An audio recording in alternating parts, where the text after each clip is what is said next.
is the Vintage RPG Podcast, your source for the best in classic and contemporary RPGs. With your hosts, Hambone and Stu.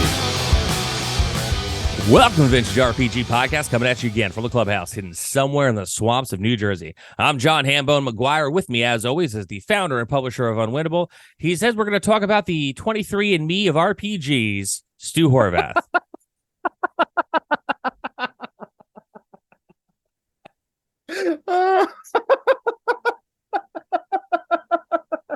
Wow, man, I totally landed that one. That was completely on the fly. Yeah, the worst part is that the listeners don't know what we're talking about yet. So they're just like, I don't get it, because why would you? No, it took me a second, but once it landed, I was like, that was good. Yeah, we're talking about a piece of fortnightly fantasy called The Ancestral Trail. So the 23andMe, ancestry, DNA, get it? No, that was really good, Hambone. Thanks, man. That was right off the top of your head, because I told you what we were talking about like seconds before you came up with the joke. Hey, man, sometimes the jokes write themselves. So the Ancestral Trail is super cool. It's one of those things that, like, I was hip to it by Zach Giolongo, artist that we both have worked with at this point. Yep. Who also runs the Old Dragon Ads Instagram. And he's probably pissed at me right now as he's hearing his name, because he's like, God damn it, Stu, I haven't completed my collection. But maybe he has. I don't know. I'm hoping he has. Hoping he has. Ancestral Trail, he told me about it, and I was just like, this sounds like something from a parallel universe. That, like, this sort of thing doesn't happen it's too cool for our world. So fortnightly, every 2 weeks, 26 issues over the course of the year. I believe it started in the last week of December of 1992. And then it ran all the way through like the first or second week of December in 1993, 26 issues. Wow. Yeah. And it basically is one long, I don't know, however, it's 12 pages each times 26. So that's quite a few pages. That many pages, you can tell that I suck at math. That many pages of a fantasy story broken up into 12-page chunks every 2 weeks. The fantasy story itself is sort of, I don't know, it's nothing all that great. You know, a kid has two colored eyes like David Bowie, and he lives in, like, I don't know, England somewhere. And he gets caught up in this plot where the evil one is trying to destroy the ancestral world. So he gets transported to the ancestral world. Richard does. And it's his job to find these artifacts, free these imprisoned guardians, and win the final battle against the evil one. Like, nothing, you know, like, this is pretty fantasy, boilerplate fantasy. Yeah. And that's fine, because, like, the way that this thing is presented is the real thing that makes it special, I think. I do want to add that it is surprisingly violent and gruesome. I mean, it's a UK book, right? Yeah, it's definitely from the UK. You can tell by the second one where there's these like little cute furry things eating what is probably a sentient creature very messily and gorily on a 2-page spread. And it's just like, wow, this is like issue 2. That is awesome. It is pretty awesome. And as gruesome as it is, it maintains sort of a veneer of cuteness and a somewhat classic fantasy, heroic fantasy vibe throughout, despite this underlying violence. And basically each issue features like one opponent in one environment and ends with a cliffhanger. And it's very formulaic as you go on. So the first one is the Moss Beast, and they have to fight and figure out how to defeat the Moss Beast. And then something happens at the end. And then the next issue, the very first page, really rapidly resolves the cliffhanger, like an old TV show. Like, it's almost like the cliffhanger didn't even exist. And it has that same kind of snappy pacing where it's just like, oh yeah, don't worry about that. We're moving right along. So they're very brisk. And the real appeal here is that Julek Heller is the artist for the entire run. Heller did a book called Nights, which I had as a kid, which is just he's a fantastic artist. Has like a very soft style that still is very detailed and has just a really good look. He's very much part of like fantasy language of like the 70s and 80s to me, even though that he was really working a little bit later.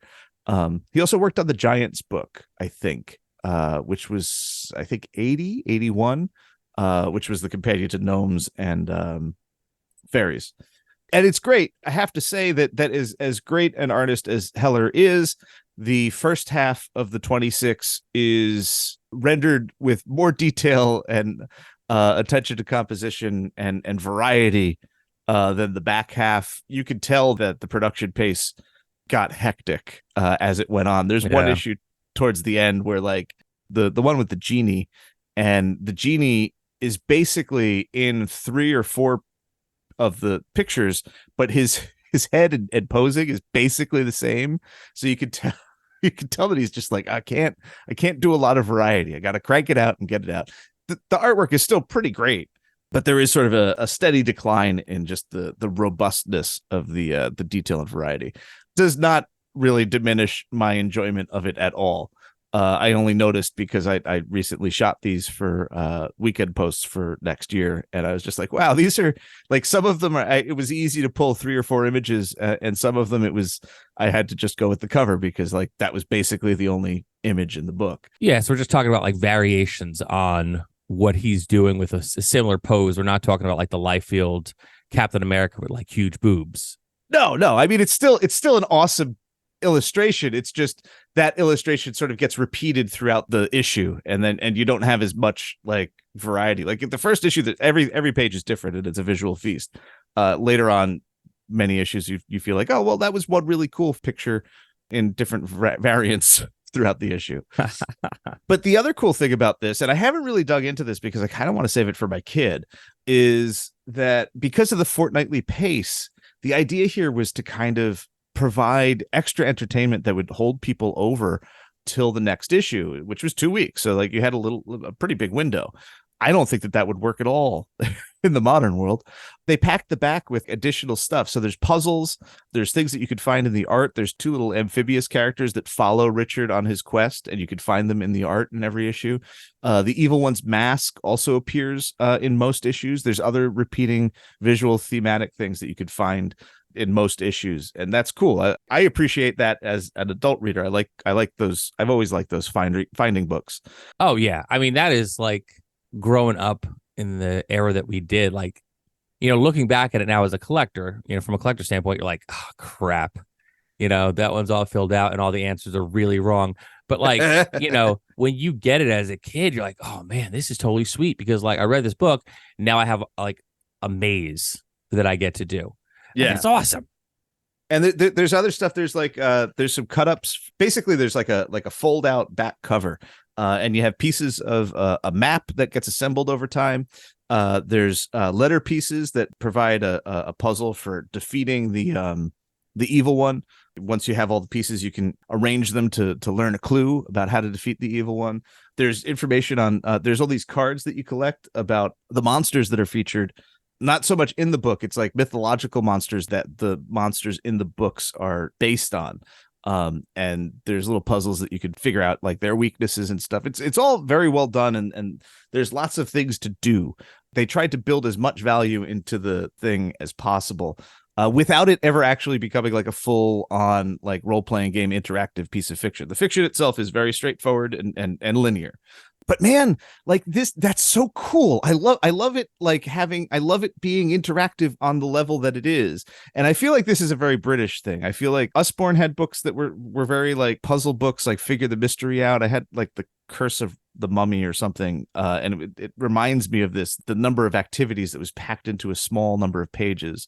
I don't know why we never got stuff like this in the US, but like, this was strictly UK and the Commonwealth and maybe South Africa and like some of I think Malaysia had or like Singapore might have had access to it. But it was basically like, you know, the United Kingdom, Ireland, Australia, New Zealand, Canada, maybe, and maybe translations in Europe. But it never got over here. And I don't think that something like this serialized approach would really work in America. I don't think that we have the attention span naturally. And it's a shame because I think that this is great. I would buy something like this a million times over. I want to see it. I want to see a whole bunch of these. I want to see what people do with the form and push it.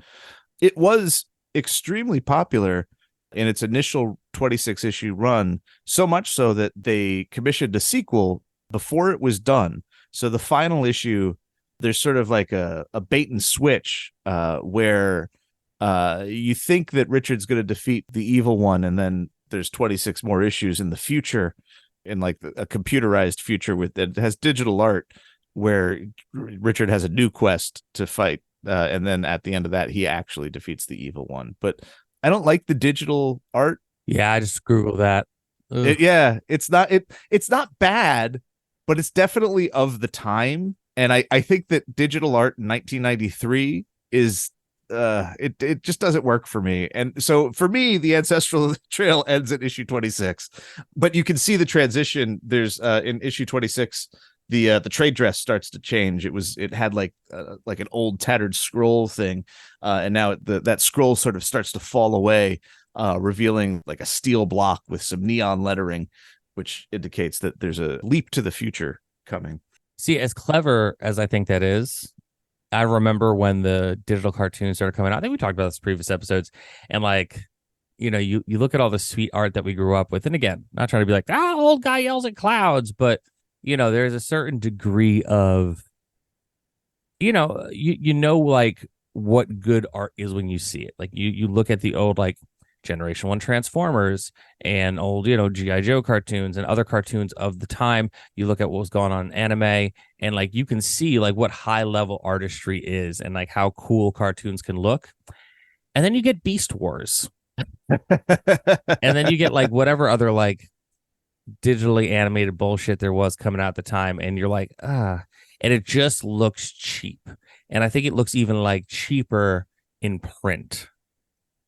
Yeah. So, I do appreciate the falling away of like the transference. Like, you get to the point where like, oh my God, they've been seeding this the entire time. But then like when you actually get to see what they were seeding, like, can we go back over the bridge to Fantasyland? Because that was a little more fun.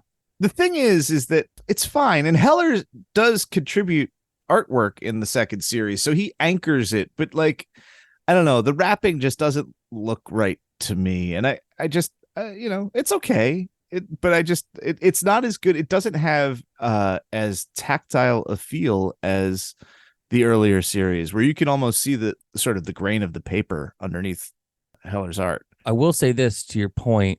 I'm looking at it. Obviously, I don't have any copies here. I'm looking on the internet right now, and you could actually see in that time period, like, for those, we may not have had, the Ancestral Trail, but like the biggest book of that time period was Goosebumps for young readers, right? Mm-hmm, mm-hmm. And the Goosebumps book always had these kind of like slickness of their covers, where you could actually kind of like see like it was almost like a shininess and a sheen to it that like they were slick in a way, but not completely slick, like you couldn't hold them, but they had like a slick feel to the cover. And you could actually see, like, just looking at the pictures on the internet of the original Ancestral Trails, like, there's like a grit and a tooth to it. Like you actually feel like this is an old fantasy book, and you could actually see like where it transitions to the parts where the covers are like, okay, this is like a Goosebumps book, and it's going to be like, slick on the shelf like every other book out there at the time. And also to your point, like I agree with the serialized nature of it, the attention span, especially of American audiences. At the time, it's still now, like trying to get people to invest in, granted, yes, people have been reading comic books since Christ left Pittsburgh, but like there does take a certain level of dedication to stay on that and want to go back to the shop week after week. Yeah.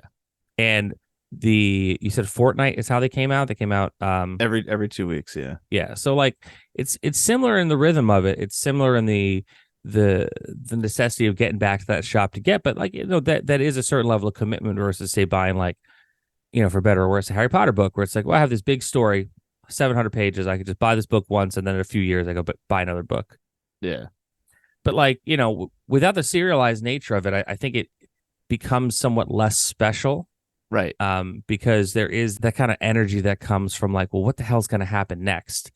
And for me as a reader, I was like, so wait, I only got to wait 2 weeks to find out what's going to happen next. Like I would have been pumped. But, and it's part of the adventure, right? It is part of the adventure, because now I'm like either right, going to the newsstand or getting a dispatch, like the new thing in the mail. Like that's part of the experience. Like that, and I think an important one. Yeah. I mean, I don't personally miss buying comics like weekly, but You know, I get it. I get the vibe. I get the energy of it, and I miss the vibe. I miss the energy. Yeah. I would love it for somebody to prove me wrong and do this successfully today. I just don't think that you can. As somebody who is in publishing, I don't think like a physical object, like that's crazy.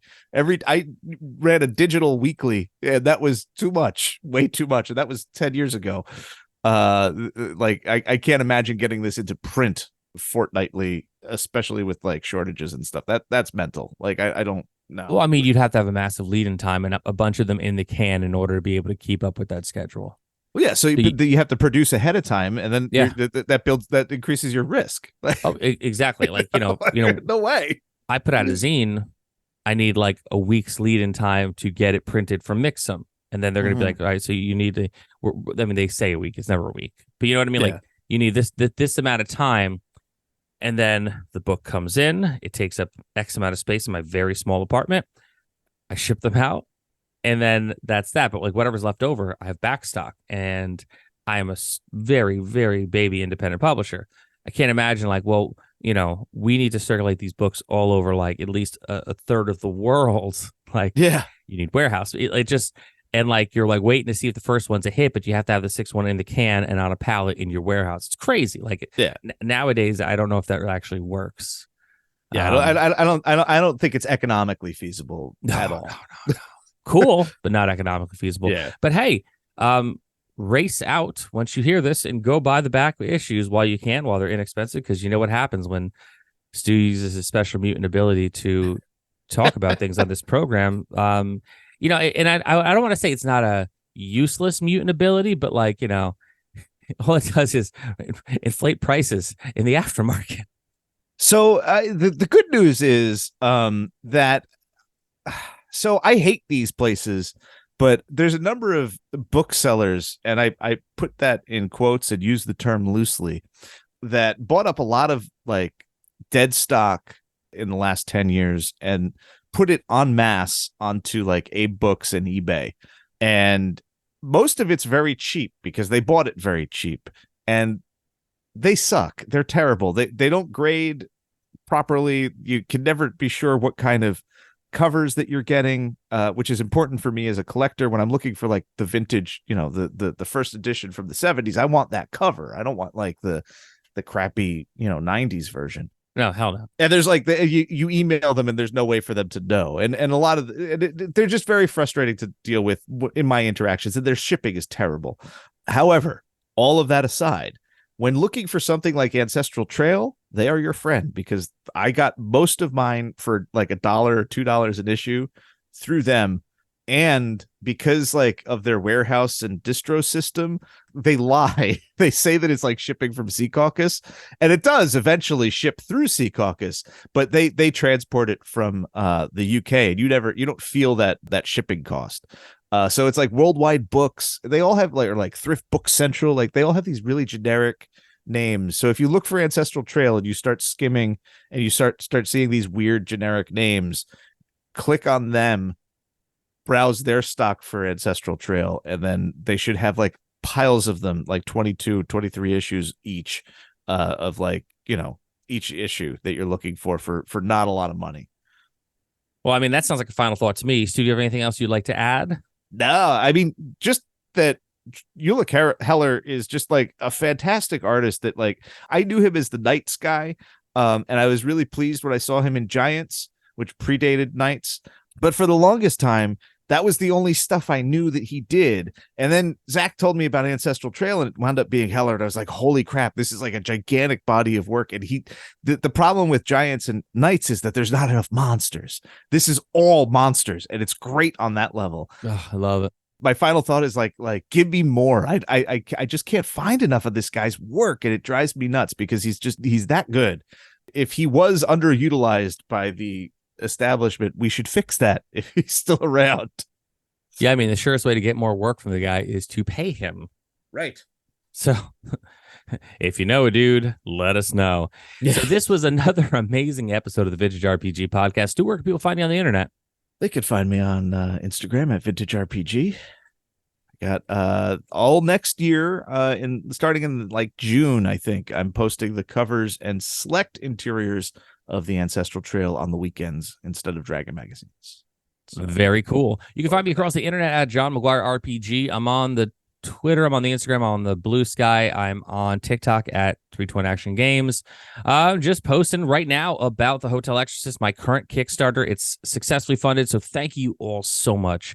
If you've backed us so far, we truly appreciate it. We got a pretty cool Kickstarter going on right now, including a sweet zine cover by Sally Canarino and a premium hardcover cover by Charles Ferguson Avery. The Hotel Exorcist going on for another 10 or so days from the time you hear this episode. If you want to learn more, just check out anywhere on my social media or hit me up on the Discord. Ask me questions. I'd love to talk to you about the Hotel Exorcist. One other Kickstarter of note, Levi Combs, Planet X Games, Reverend Werewolf. It's called Reverend Werewolf's Old Timey Monster Mania Family Hour. By the time you hear this episode, it's only got 1 day left on Kickstarter. It's an all-new Halloween-themed horror zine for use in horror, modern, and fantasy RPGs. It's got an absolute murderer's row of writers on this thing. You got Levi, you got Joey Royale, you got Brian Shutter from Neon Lords, you got me, you got Father Goose, you got Cheese Hasselberger doing all the art design. This is going to be a killer zine that is going to be just fun to read, but also a killer resource for a lot of weird horror when you're doing it in modern fantasy and even in your standard RPG. So Reverend Werewolf's Old Timey Monster Mania Family Hour, 1 more day on Kickstarter. Check that out tomorrow. If you like the show, don't forget to rate, review, and subscribe. Your reviews really help other listeners to find us. And if you really like the show, why not become a patron? Patreon.com/vintagerpg. We got a behind-the-scenes look at whatever Stu's working on. We got a behind-the-scenes look at whatever I'm working on. We also got, at the $3 tier, I run games once a month. In fact, by the time you hear this episode, I will have run my October game, which is the West End Games Ghostbusters, and I ran the scenario called Scared Stiffs from that series, which I'm pretty stoked about. Stu has an ongoing West Marches campaign at the $10 tier. We've got a killer Discord community that we'd love for you to be a part of. It's a little oasis from the world. Everyone's chill, everyone's friendly, and everyone just likes talking about stuff. So patreon.com/vintagerpg. So for Stu Horvath, I'm John Hambone McGuire. May the dice always roll in your favor. Take care.